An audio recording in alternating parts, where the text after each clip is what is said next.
So today you're going to learn how to name the ionic compounds. So remember that you'll know something is ionic if it has a metal and a nonmetal. This is different than what you learned last unit. When things are covalent, it has two nonmetals. Remember in covalent naming, the clue was that remember you had to use all of those prefixes. Okay? If something is ionic, though, you're not going to use those prefixes. It is much easier, actually. So first you have to choose, is it ionic or is it covalent? Once you figure out that something is ionic, then what you're going to do is just name the cation, then name the anion. You still have to change the anion name to "ide" at the end. So chlorine becomes chloride. You do not need to put on any prefixes, so that's really it. So here's a couple examples.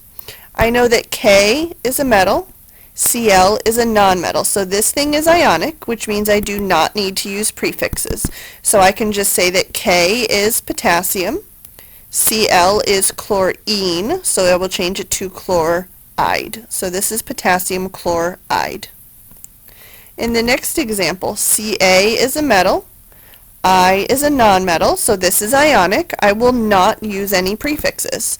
So Ca is calcium, I is iodine, so we will change that to iodide. Next example, let's see if it's ionic. Al is a metal, N is a nonmetal, so this is ionic, so we're going to name it without prefixes.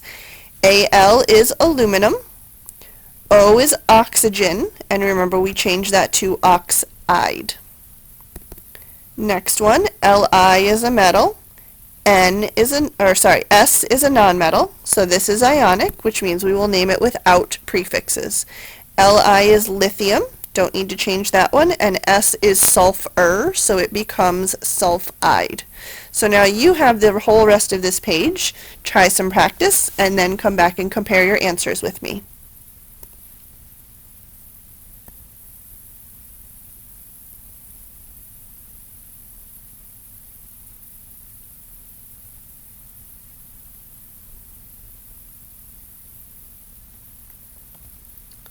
Alright, that's it. If you have any questions, come let me know.